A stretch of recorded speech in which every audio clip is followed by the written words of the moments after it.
Buenos días, mi nombre es Denis Vicente Pérez, estudiante del Instituto Tecnológico de Frontera Comalapa, sede Venustiano Carranza, en la carrera Ingeniería en Sistemas Computacionales. En esta presentación abordaremos el tema de herencia, correspondiente a la actividad 3.1 de la materia de programación orientada a objetos.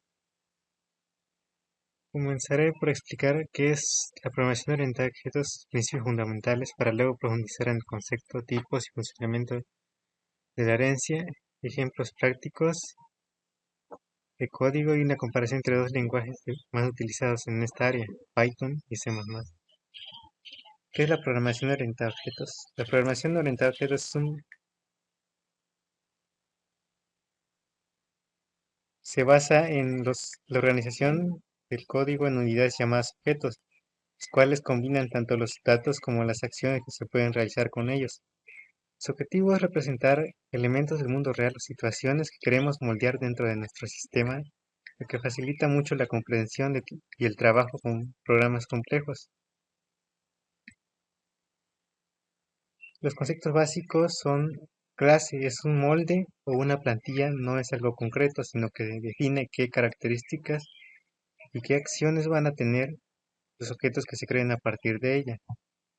Objeto es la instancia concreta que creamos usando esa plantilla. Es el elemento real que existe dentro del programa. Atributos son los datos o propiedades que describen la característica de cada objeto, por ejemplo, su nombre, su color o su tamaño.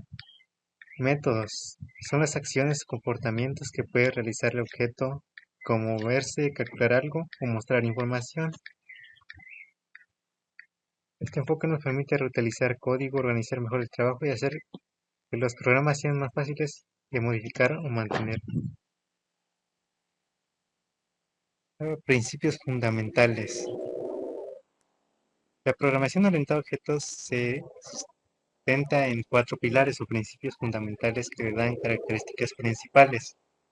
El primero es abstracción. Consiste en ocultar los detalles más complejos o innecesarios y mostrar solo aquello que es esencial para el funcionamiento o uso del objeto. Por ejemplo, usamos un teléfono móvil.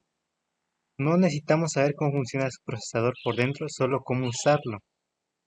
El segundo es encapsulamiento. Es la capacidad de agrupar los datos y los métodos que los utilizan en la misma unidad. Y además proteger esa información para que no se pueda acceder o modificar de forma directa de otras partes del programa, evitando así errores o cambios no deseados. El tercero es herencia. Es el tema principal de nuestra presentación. Nos permite crear nuevas clases tomando como base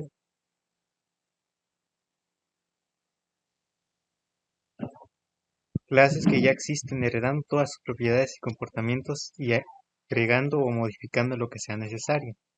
Esto evita escribir el mismo código una y otra vez.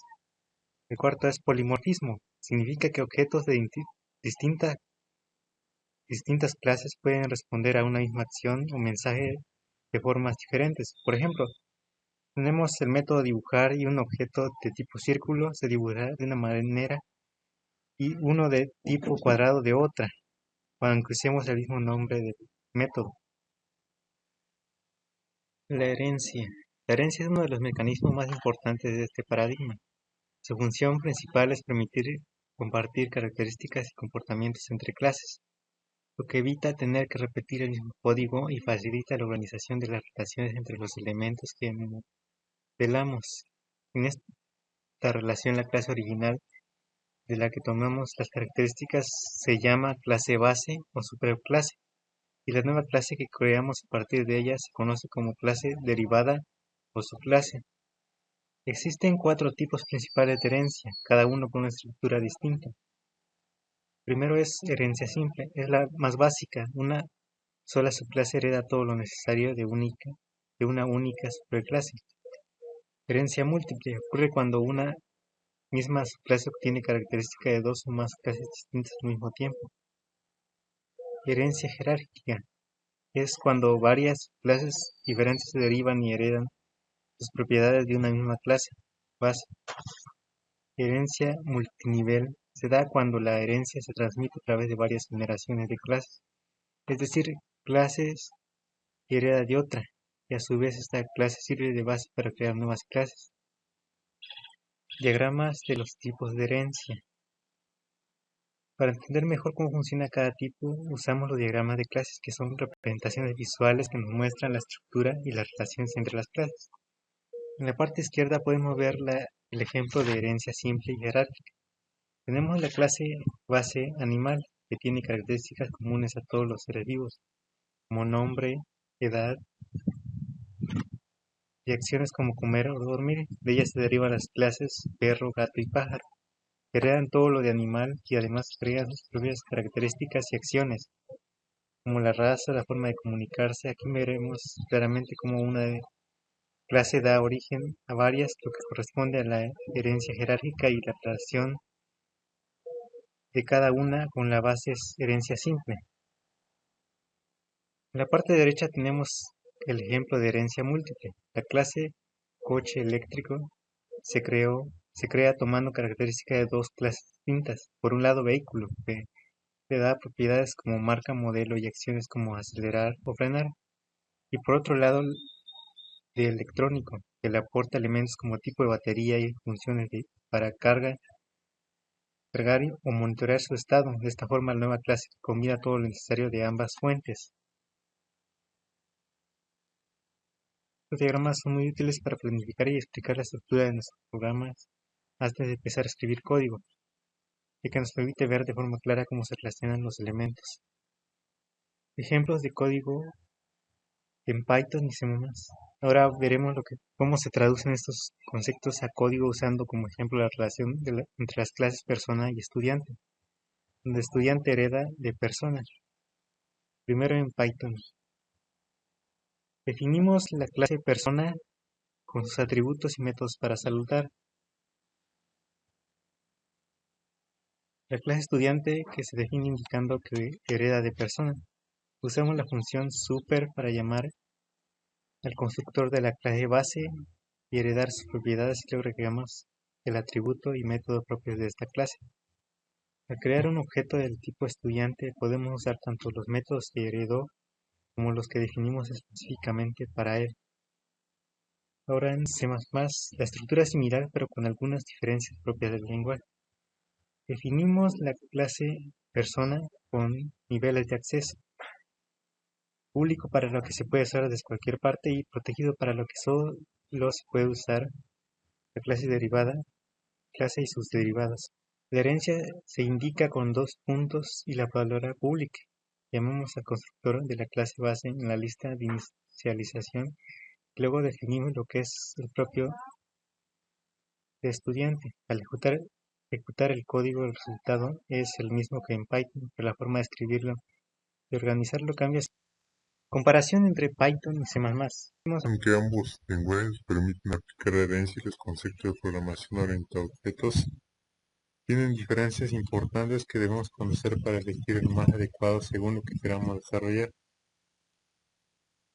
Tipo de lenguaje Python es interpretado y dinámico, lo que significa que se ejecuta línea por línea, y los tipos de datos se definen solos, lo que facilita escribir código rápido. C++ es complicado y estático, se traduce primero al lenguaje máquina y los tipos de datos se deben declarar obligatoriamente, lo que ayuda a detectar errores desde el principio. Herencia múltiple. En Python se permite de forma muy sencilla y el lenguaje resuelve automáticamente los conflictos que puedan surgir. En C++ también es posible, pero requiere mayor atención al estructurar el código para evitar problemas. Encapsulamiento. En Python es flexible. Se usan convenciones de escritura para indicar qué datos se deben proteger, aunque técnicamente se puede acceder a ellos. En C++ es configurable y estricto. Por reglas definidas se controla realmente quién puede usar o modificar cada dato. Sintaxis. Python es más sencilla y parecida al lenguaje natural. Usa menos líneas de código. C++ tiene reglas más rígidas y requiere declarar todos los elementos, lo que permite una organización muy precisa. Usos principales. Python se usa mucho para desarrollo web, análisis de datos, educación y automatización. C++ es la mejor opción cuando se necesita alto rendimiento como en videojuegos, sistemas operativos o dispositivos electrónicos. Manejo de memoria. Python lo hace todo de forma automática. El lenguaje se encarga de asignar y liberar espacio necesario. En C++ el programador tiene el control total, puede gestionarlo manualmente o usar herramientas para facilitar esta tarea. Ventajas. Python destaca por ser fácil de aprender y tener muchas herramientas disponibles. C++ permite controlar todos los detalles del programa y obtener mayor velocidad y eficiencia posibles. Desventajas. Python es más lento en tareas que requieren mucha potencia.